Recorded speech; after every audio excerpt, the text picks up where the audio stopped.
Just a little bit, Harry. Are you landing now, Harry? Yes. Joggle it then.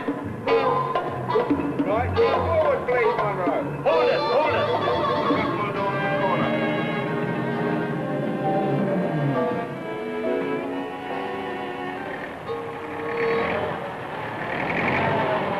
Transmitters. There will be two on the whole assembly, one working and one standing by, day and night. Now, first tests, the start of a series to make sure nothing went wrong in transit, gradually working up to full power checks. The control room grows in the hands of a dozen engineers. Control here will be linked via the satellite to the center of the network at Houston. Immediate contact will always be possible. Day 5. Ascension is right in the path of the southeast trade winds, blowing from morning till night. The shape is made and made secure.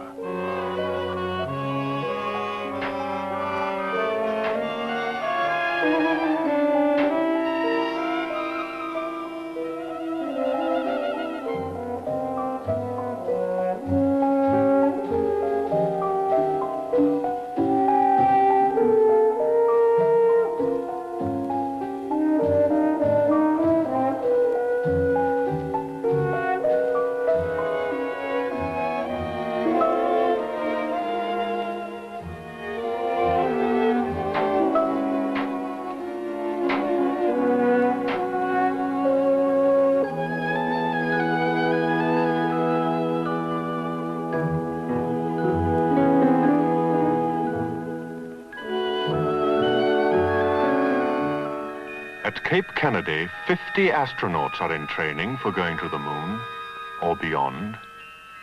The pioneers who must hit the 40-mile wide corridor on their return to Earth.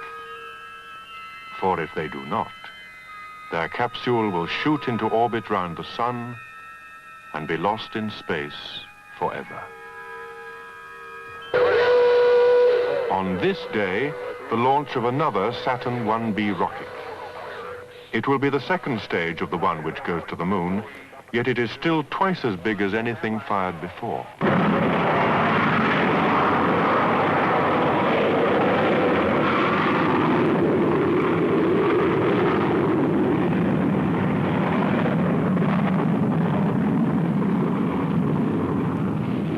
On the eastern tip of Ascension Island is the NASA station which tracks and monitors this and every space shot, from scientific probes to manned flights. For the succession of tests in the Apollo program, pre-taped data is fed into their system at the precise moment. Horizon -5 seconds. Roger, servos, receiver 2, horizon -5 seconds. Stand by for acquisition.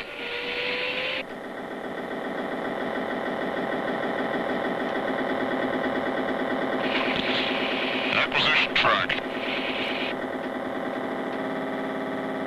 All right, we're getting him now. We're getting a strong signal. Stand by for loop lock. All right, I see him coming in now. Stand by. Loop. The contact made, and streams of vital information will go back across the island for transmission by the completing Earth station. Day 6.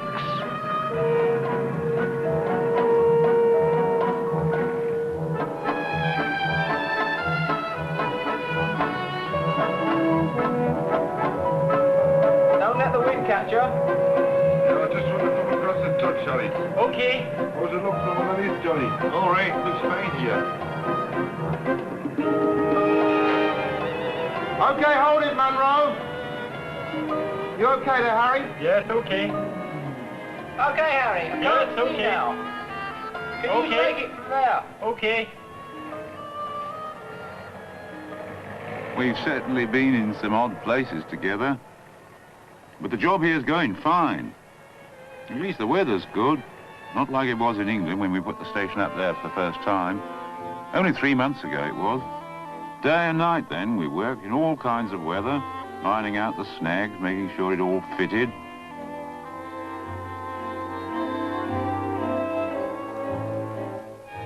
And having got it together, checked and working, we had to take it to pieces, pack it up, send it here, and put it together again.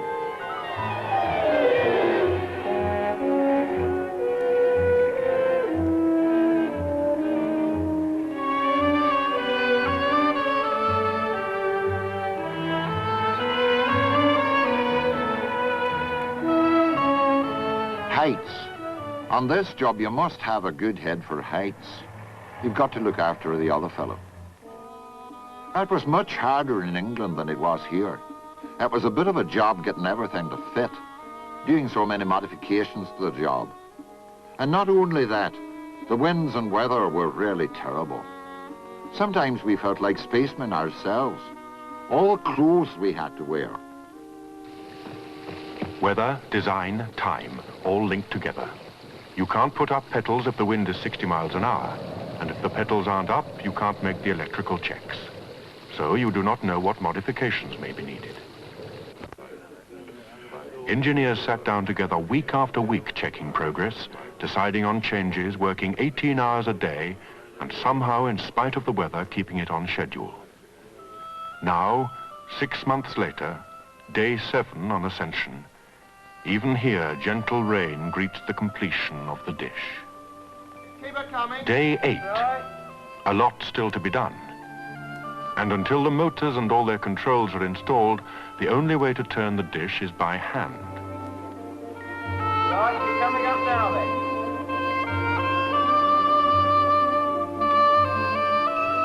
Okay then. Yes, okay then. Okay, Monroe. And once the transmitters get into position, the whole structure begins to take on its final shape. Oh, she's fine, she's fine. All right, Monroe.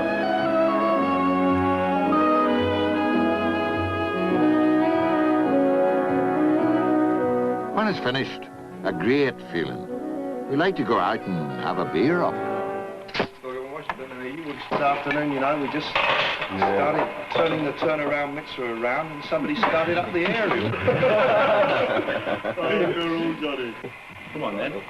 There's one fair county in Ireland where memories so glorious and grand, where nature has varnished the bounty on the orchards of Erin's green land. It's my own Irish home.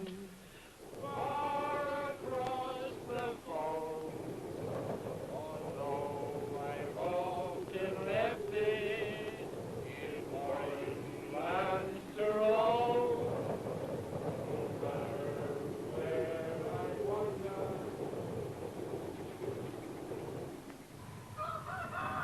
Now the sun is coming and we all wake up. Wave our arms around. Come on, nicely. Come on, Jackie, please. Up. Up. That's right. And back again. Back.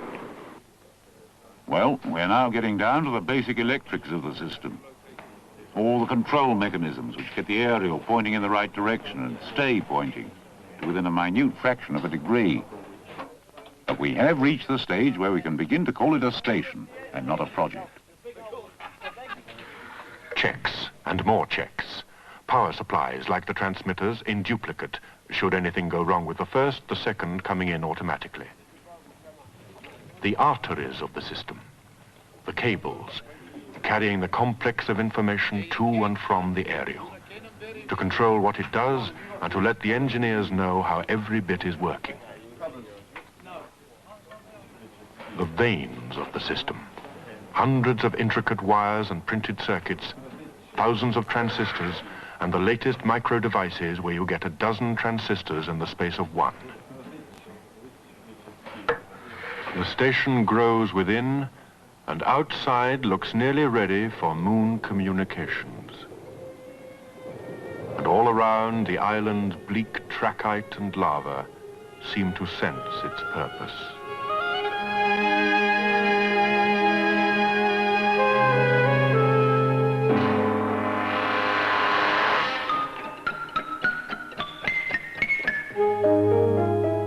Yet, 3,000 feet up, man is very much on Earth. Green Mountain, a lava summit which over the centuries has weathered down to soil and has been carefully planted over the last 100 years. So that now, in this tiny area, there are trees from every continent in the world, together with its own descendant of the first in the world, the tree fern. The unique atmosphere is at one and the same time subtropical, tropical and temperate. Sometimes, indeed, you could think yourself in England.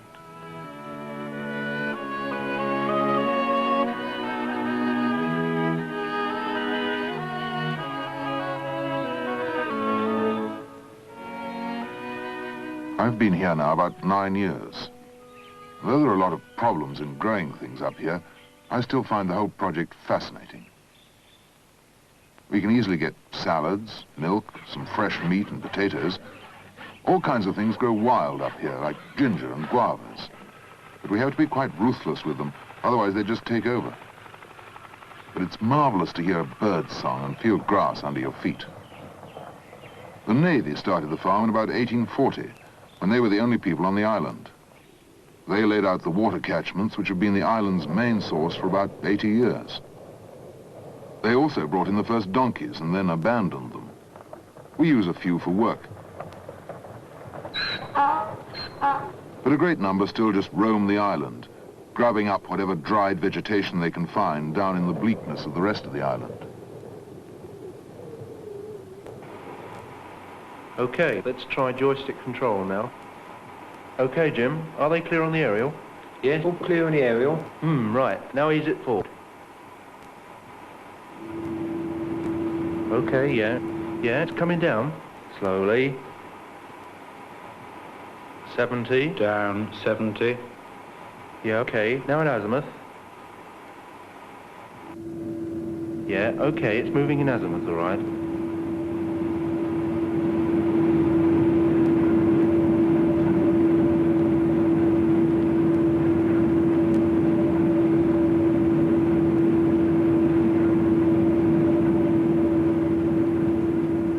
Okay, it's going. It's all right, fine. The first stage of test, so far so good, and the engineers can feel that the final working is within sight.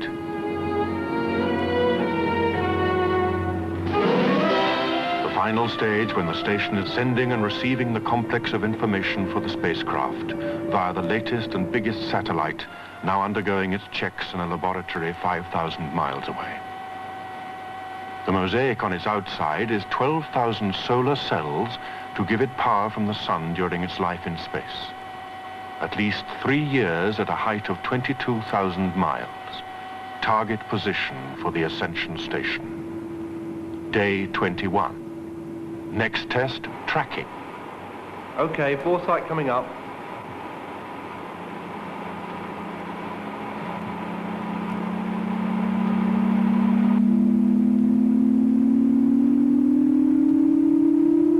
Okay, on foresight. A simulated satellite just a few miles away. Locking onto this is a major check of the aerial's tracking powers, needed to search out and hold the satellite when it is launched. At Cape Kennedy, the satellite is now in the nose of its launch rocket. Fueling and final checks are underway, and it is just a few hours now to blast off. A few hours before the satellite will be lifted to 23,000 miles, kicked into elliptical orbit, and then at the right moment brought into circular synchronous orbit only a few degrees north of Ascension Island. There the station is ready. Ready on time and waiting.